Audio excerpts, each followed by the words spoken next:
प्यारे बच्चों, सुप्रभात। आप सभी का नागरिक शास्त्री कक्षा में स्वागत है। पिछले लेक्चर में मैंने आपको विकास की अवधारणा व वामपंथी दक्षिणपंथी राजनीतिक दलों के विषय में पढ़ाया था। आज मैं आपको योजना आयोग एवं राष्ट्रीय विकास परिषद के विषय में पढ़ाऊंगी। सबसे पहले योजना आयोग की स्थापना कब हुई, इस विषय पर चर्चा करते हैं। योजना आयोग की स्थापना सन 1950 में भारत सरकार ने एक सीधे साधे प्रस्ताव के द्वारा की थी। योजना आयोग एक सलाहकारी भूमिका निभाता था। इसकी सिफारिशें तभी प्रभावी होती थी जब मंत्रिमंडल उन्हें मंजूरी प्रदान कर देता था। योजना आयोग का संगठन। योजना आयोग में एक अध्यक्ष जो अक्सर हमेशा प्रधानमंत्री होते हैं, एक उपाध्यक्ष, 3 अंशकालिक सदस्य में केंद्रीय गृह मंत्री आते हैं, केंद्रीय रक्षा मंत्री आते हैं और केंद्रीय वित्त मंत्री 3 पूर्वकालिक सदस्य होते थे। अब आते हैं योजना आयोग के गठन का क्या उद्देश्य है। सबसे पहला उद्देश्य है पूर्ण रोजगार के अवसर उपलब्ध कराना। दूसरा जो उद्देश्य है गरीबी उन्मूलन के प्रयास करना। तीसरा उद्देश्य है सामाजिक समानता की स्थापना करना। चौथा उद्देश्य है उपलब्ध संसाधनों का उचित प्रयोग करना। पांचवा उद्देश्य है संतुलित क्षेत्रीय विकास करना। नंबर 6 उद्देश्य है राष्ट्रीय आय और प्रति व्यक्ति आय को बढ़ाना। अब हम इस विषय पर चर्चा करते हैं, क्या योजना आयोग अपने गठन के उद्देश्य में सफल रहा। योजना आयोग अपने गठन के उद्देश्य में पूर्णतः सफल नहीं हुआ, वह अपने उद्देश्यों में आंशिक रूप से ही सफल हो पाया। नंबर 1 क्योंकि बेरोजगारी की समस्या आज भी बनी हुई है।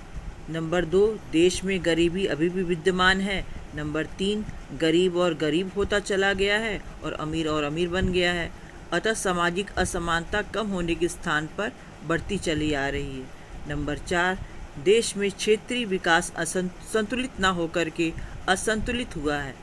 1 जनवरी 2015 को योजना आयोग को समाप्त करके उसके स्थान पर नीति आयोग की स्थापना की गई है। हमारे नीति निर्माताओं ने देश के विकास हेतु अनेक योजनाएं बनाई हैं तथा योजना आयोग ने निम्नलिखित उद्देश्यों पर कार्य भी किया है। सबसे पहला, स्त्री और पुरुष सभी नागरिकों को आजीविका के पर्याप्त साधनों पर समान अधिकार हो।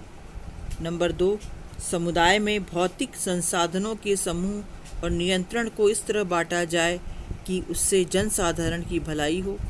नंबर 3 अर्थव्यवस्था का संचालन इस तरह नहीं किया जाएगा कि धन अथवा उत्पादन के साधन एक साथ केंद्रित हो जाएं तथा जनसाधारण की भलाई बाधित हो जाए। इस तरह उपरोक्त उद्देश्यों पर विचार करते हुए भारत में विभिन्न पंचवर्षीय योजनाएं बनाई गईं ताकि देश का सुनियोजित विकास संभव हो सके। जो अब राष्ट्रीय विकास परिषद, जिसे शॉर्ट में NDC कहते हैं, इस पर हम विचार करते हैं। तो सबसे पहले राष्ट्रीय विकास परिषद की स्थापना कब हुई। इस राष्ट्रीय विकास परिषद NDC भारत में विकास के मामलों पर निर्णय लेने और विचार विमर्श के लिए सर्वोच्च निकाय है। परिषद की स्थापना 6 अगस्त 1952 को की गई। राष्ट्रीय विकास परिषद का गठन कैसे हुआ, तो इस पर चर्चा करते हैं। राष्ट्रीय विकास परिषद के सदस्यों के रूप में निम्नलिखित व्यक्तियों को शामिल किया जाता है। सबसे पहले प्रधानमंत्री राष्ट्रीय विकास परिषद का अध्यक्ष होता है। नंबर 2 पर सभी राज्यों के मुख्यमंत्री या उनके प्रतिनिधि। नंबर 3 केंद्र शासित प्रदेशों के प्रतिनिधि। नंबर 4 नीति आयोग के सभी सदस्य। परिषद की बैठकों में उन मंत्रियों को भी बुलाया जाता है जिनके विभागों के संबंध में विचार किया जाता है। अब राष्ट्रीय विकास परिषद के उद्देश्य क्या है, इस विषय पर चर्चा करते हैं। पहला उद्देश्य है योजना के निष्पादन में राज्यों का सहयोग सुरक्षित करना।